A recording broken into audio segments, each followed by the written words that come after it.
इस संसार में सबसे बड़ा पाप क्या है? कोई कहेगा असत्य, कोई कहेगा छल, तो कोई कहेगा लालच।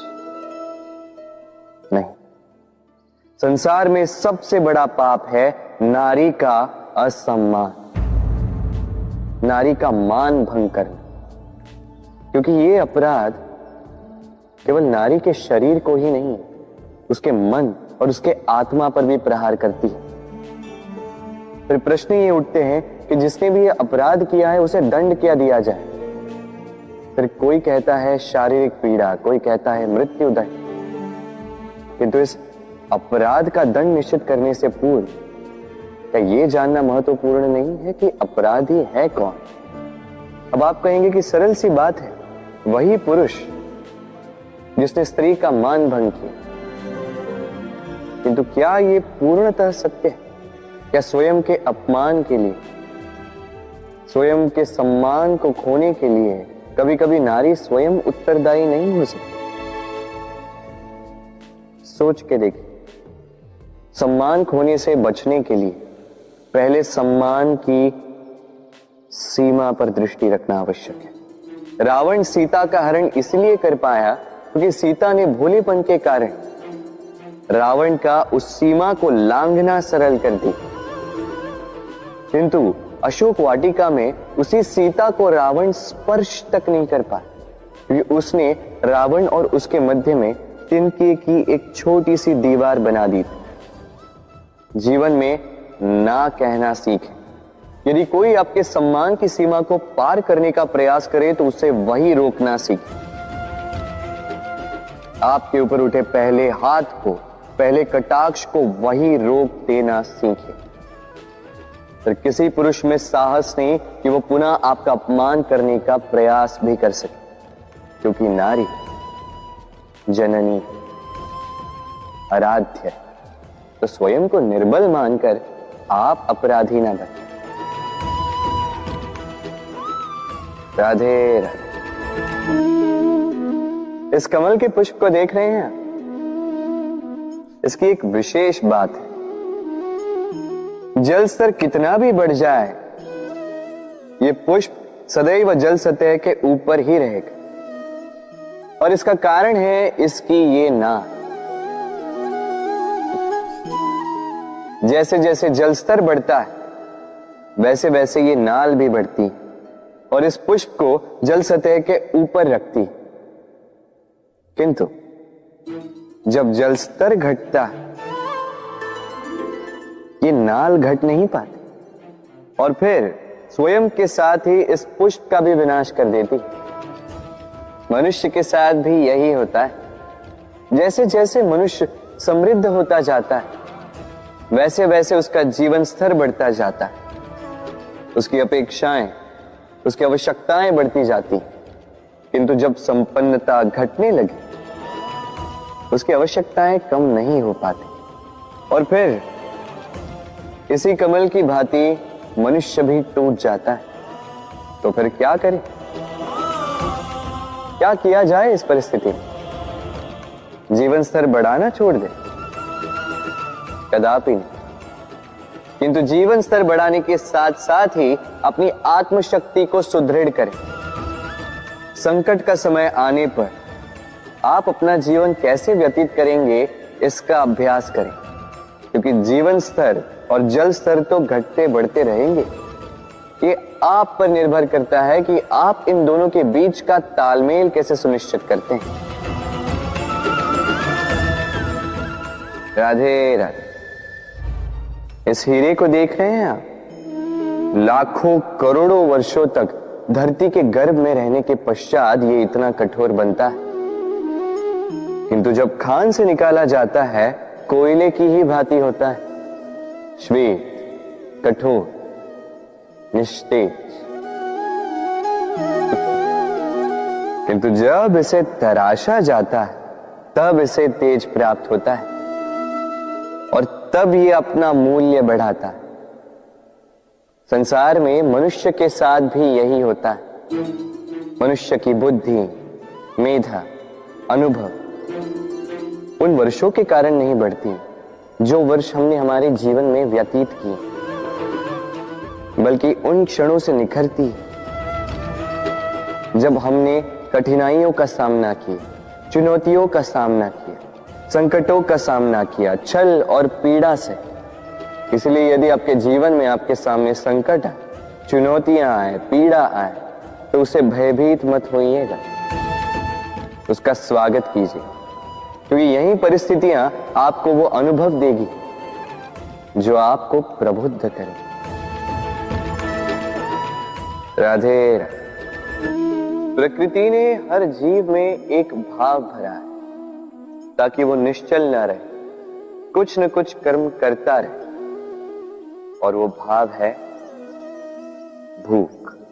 संसार में हर जीव, हर पशु, पक्षी, प्राणी परिश्रम करता रहता है अपनी इस भूख को मिटाने के लिए। परंतु क्या अन्य जीवों की भांति मनुष्य की भूख भी पेट तक ही सीमित रहती?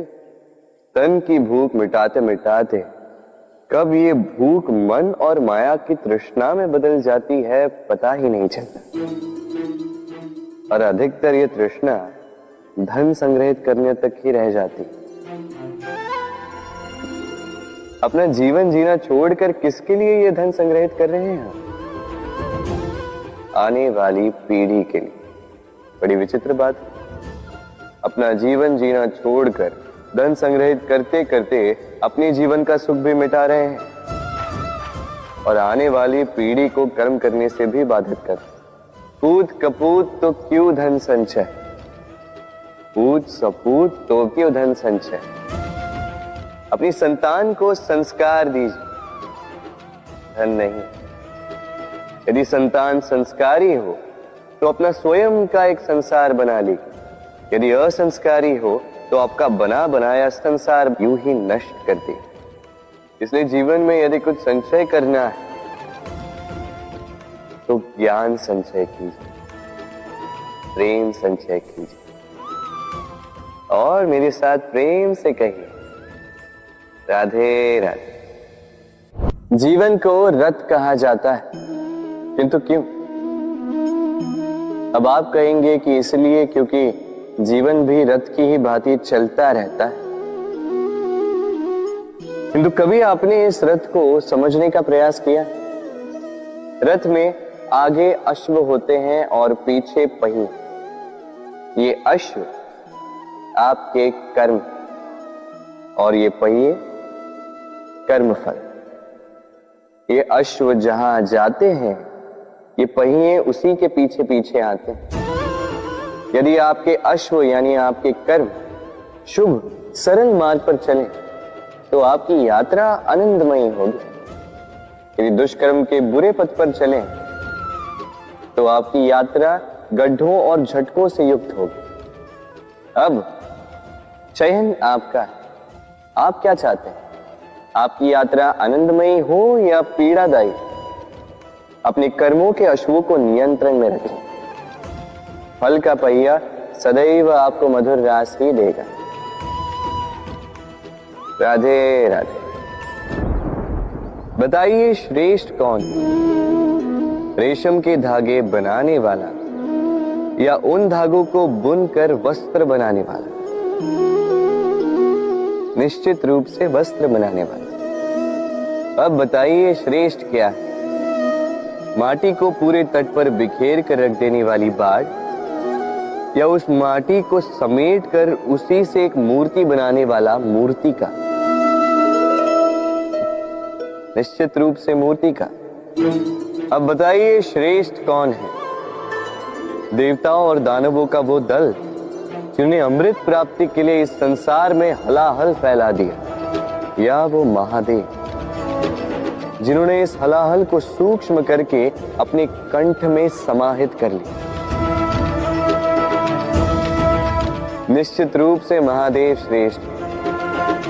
इसी प्रकार संसार में छोटी छोटी बातों को बड़ा करने वाले श्रेष्ठ नहीं होते, क्योंकि छोटी छोटी नोकझोंकों को द्वंद्व में परिवर्तित करना बड़ा ही सरल है। किंतु श्रेष्ठ सदैव वो होता है जो बड़े से बड़े युद्ध को समझौता बनाकर समाप्त कर दे।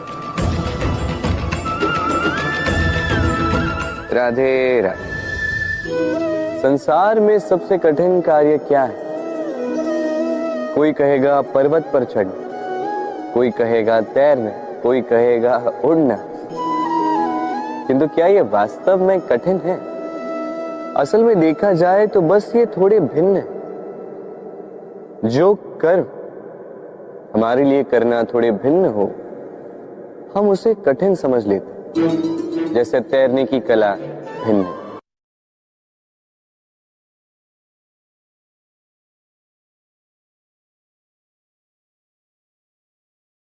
बड़े ही परिश्रम से इसे बनाती हैं, अपने शरीर के रस से इसे बुनती हैं। क्या आप इसका उद्देश्य जानते हैं? आखिर मकड़ी इन जालों में नन्ही कीटों को फंसाकर उन्हें अपना भोजन बना लेती है। और क्या आप ये बात जानते हैं कि एक दिन मकड़ी इन्हीं जालों में फंसकर मृत्यु को प्राप्त हो जाती है? बताइए क्या करते हैं आप इन जालों के साथ? दिखते ही हटा देते हैं इनका अस्तित्व, है ना? दूसरी ओर चिड़िया का घोंसला। चिड़िया भी बड़े परिश्रम से इसे बनाती है,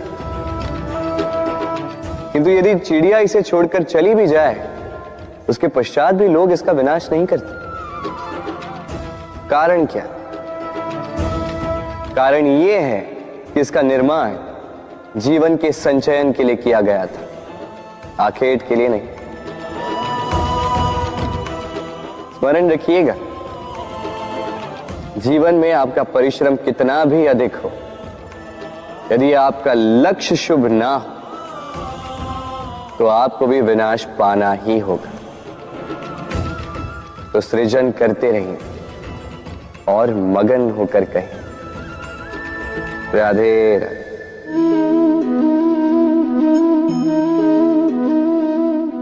आपके विचार से मैं क्या कर रहा हूं? आप कहेंगे मैं दीपक जला रहा हूं।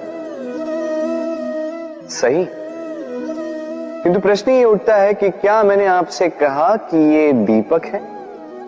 नहीं। क्या इस दीपक ने स्वयं अपना परिचय आपको दिया? नहीं। फिर आपने कैसे जाना कि ये दीपक है? उत्तर है प्रकाश, जो स्वयं जलकर अंधकार में संसार को राह दिखाए, वो दीपक है।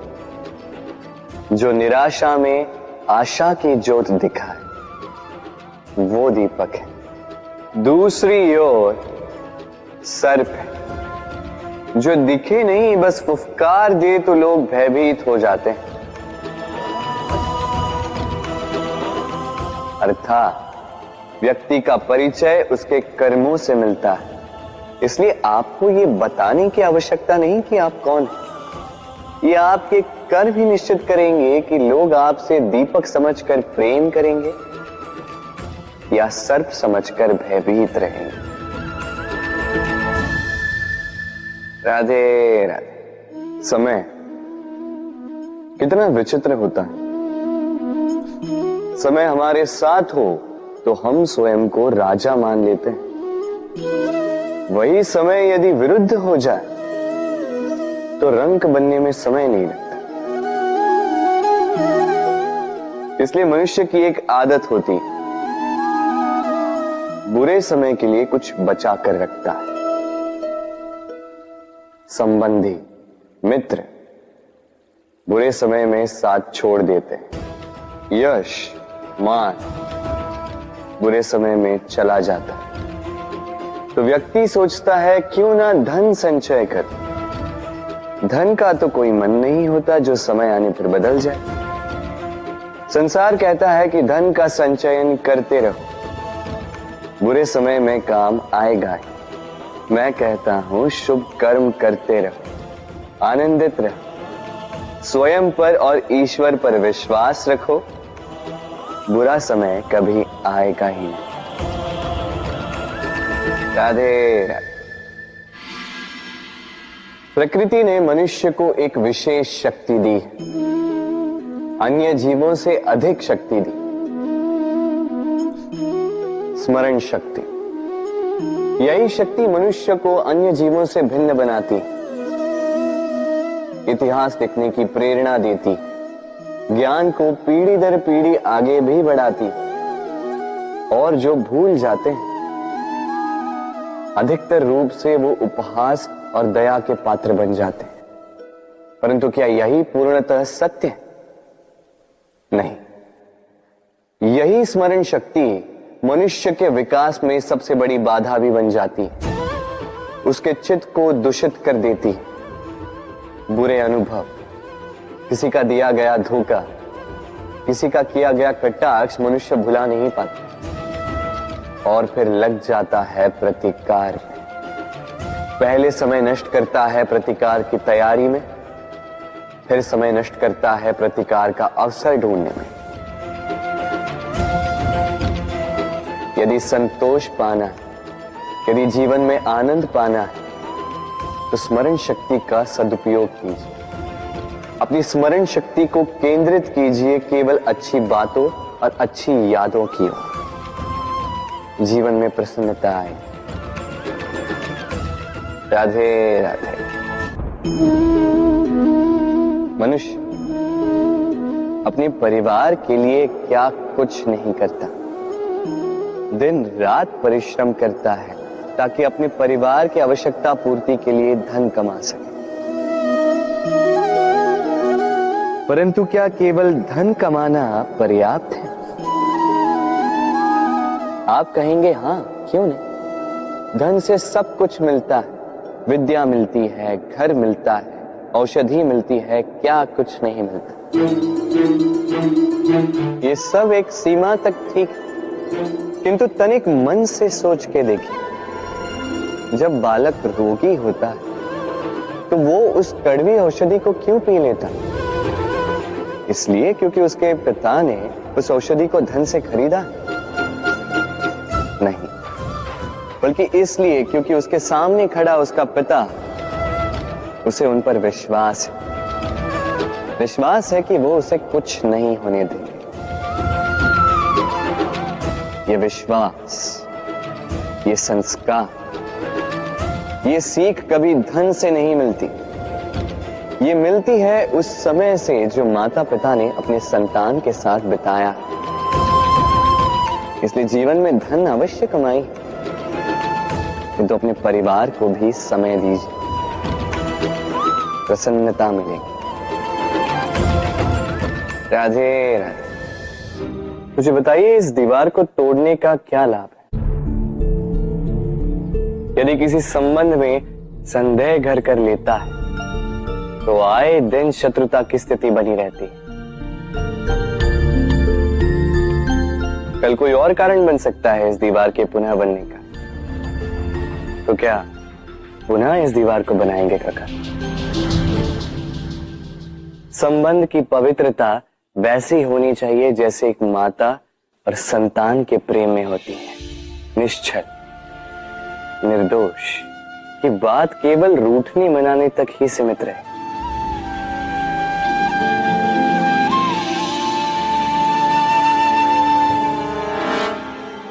और कोई भी घुसपैठिया आकर भावों को दूषित न कर पाए। ना कोई वस्तु, ना कोई परिस्थिति, ना कोई व्यक्ति, कोई उन्हें अलग न कर पाए काका। सोचिए, यदि ये दीवार पुनः बननी है तो इसे तोड़ा ही क्यों जाए? यदि मन में एक अटूट संबंध स्थापित करने का दृढ़ निश्चय ही ना हो तो क्यों तोड़े इस दीवार को? बताइए, है विश्वास? है अटूट विश्वास कि ये संबंध कभी ना टूटेगा? यदि है तो तोड़ दीजिए इस दीवार को, अन्यथा पति पत्नी का संबंध सबसे बड़ा संबंध माना जाता है और है भी। सप्तपदी लेकर 7 जन्मों तक दोनों एक दूसरे के साथ जुड़ जाते हैं, एक दूसरे के अर्धांग बन जाते हैं। अर्धांग अर्थात अर्ध अंग। क्या इसका महत्व आप समझ पा रहे हैं? अपना समस्त जीवन किसी के साथ बांटना। किंतु क्या संसार के सारे पति पत्नी एक दूसरे के साथ अपना समस्त जीवन बांट सकते हैं? क्या इसमें सभी सक्षम रह पाए?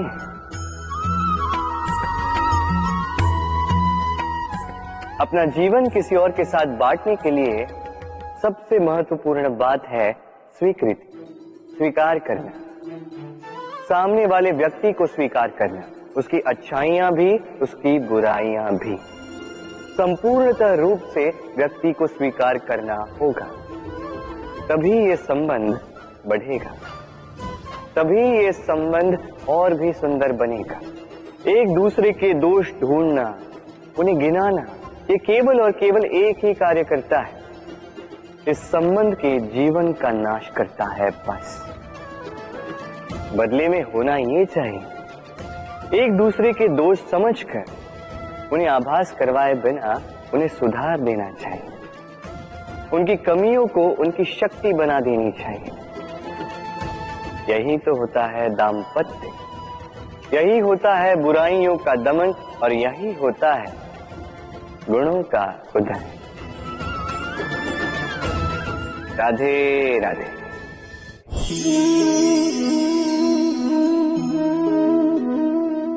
कंकड़ इतना छोटा सा कि उंगली पर आ जाए, किंतु सोचिए यदि यही कंकड़ आंख में लग जाए तो कितनी बड़ी समस्या बन जाता है। अब सोचिए ये कंकड़ आपके मार्ग में है, आप पादुकाएं पहनकर बड़ी सरलता से आगे निकल जा सकते हैं, किंतु यदि यही कंकड़ आपके पांव और पादुकाओं के बीच फंस जाए तो आप ठीक से चल नहीं पाएंगे, भले ही वो मार्ग पुष्पों से भरा क्यों ना हो। अर्थात आप बाहर की समस्याओं से, उन चुनौतियों से लड़ सकते हैं, भीतर की नहीं। भीतर की समस्याओं से लड़ना अत्यंत कठिन होता है, इसलिए सर्वप्रथम आप भीतर से शक्तिशाली हो जाइए, भीतर से पूर्ण हो जाइए, फिर आप इस संसार के समस्त समस्याओं और चुनौतियों से लड़ सकते हैं, आप विजयी हो सकते हैं। राधे राधे। प्रेम, ये प्रेम इस संसार में किसे नहीं भाता, हर किसी ने प्रेम का अनुभव किया ही, हर कोई जानता है ये प्रेम कितना सुंदर है, क्यों ना?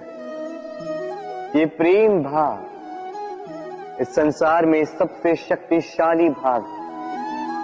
अब हर शक्ति के साथ आते हैं कुछ उत्तरदायित्व।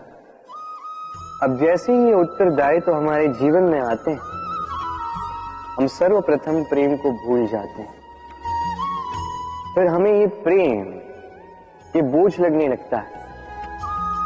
किंतु इस संसार का सत्य तो यही, हर प्रसन्नता के साथ उत्तरदायित्व आएंगे जिसका पालन हमें करना ही होगा। अब यदि मैं आपको उदाहरण दूं, आपके बगीचे में आप चाहते हैं कि एक सुंदर सा पुष्पों से भरा हुआ वृक्ष आए, तो सर्वप्रथम उसके लिए आपको जल और धूप का आयोजन करना होगा, उसके जड़ों पर दीमक ना लगे ये आपको सुनिश्चित करना होगा, उसके आसपास उगी खरपतवार वो आपको हटानी होगी, उसी के पश्चात तो आपके उस बगीचे में वो सुंदर पुष्पों से भरा वृक्ष आएगा। क्यों? इसी प्रकार होता है प्रेम भी। सर्वप्रथम आपको इसमें समर्पण का खाद जल डालना होगा, अविश्वास और संदेह, इसकी खरपतवार आपको हटानी होगी, और विश्वास की ये जड़ें कभी ना दुर्बल पड़े ये आपको सुनिश्चित करना होगा। उसी के पश्चात प्रेम का वास्तविक सुख आप अनुभव कर पाएं। राधे राधे। प्रेम, प्रेम क्या है सभी जानते हैं। सामान्य रूप से ये प्रेम आकर्षण से प्रारंभ होता है और इसमें कुछ भी बुरा नहीं है। महत्वपूर्ण बात यह है कि इस प्रेम का लक्ष्य क्या है। जिससे आपने प्रेम किया उसे पा लेना या ना पाने के कारण स्वयं को विचलित कर इस संसार से मुख मोड़ लेना। यदि कोई इन दोनों विकल्पों में से कोई एक चुनता है तो आपको बता दूं, ये दोनों ही प्रेम का अंत है। प्रेम का असली अर्थ है समर्पण, संपूर्ण निस्वार्थ समर्पण। ऐसा प्रेम जिसमें जिनसे आपने प्रेम किया उसको पाने की प्रसन्नता आपका लक्ष्य नहीं है। जिनसे आपने प्रेम किया उसे प्रसन्न करना आपका लक्ष्य हो। ये प्रेम ईश्वर है, किंतु यदि इस प्रेम में पूर्णतः समर्पित नहीं होंगे तो इस प्रेम में एक आकार नहीं हो पाओगे। किंतु यदि इस प्रेम में स्वयं को पूर्णतः समर्पित कर दिया तो समझो इसी प्रेम में आप ईश्वर पाओगे। राधे राधे। सम्मान, संबंध दोनों एक दूसरे के साथ ऐसे जुड़े हैं जैसे दीपक और बाती। ना कोई कम है ना कोई अधिक, दोनों का अधिकार समान होना चाहिए। जैसे पति पत्नी का संबंध। अब इसमें पति का अर्थ स्वामी नहीं, साथी। उसका कर्तव्य है साथ देना, आदेश देना नहीं। और ये संबंध सहकार से बनता है, अधिकार से नहीं। हाथ बढ़ाने से बढ़ता है, उंगली उठाने से नहीं। यदि इस संबंध में एक दूसरे का मान रखोगे, एक दूसरे का सम्मान करोगे, तभी ये संबंध बढ़ेगा, तभी ये संबंध अभिमान योग्य बनेगा। राधे राधे।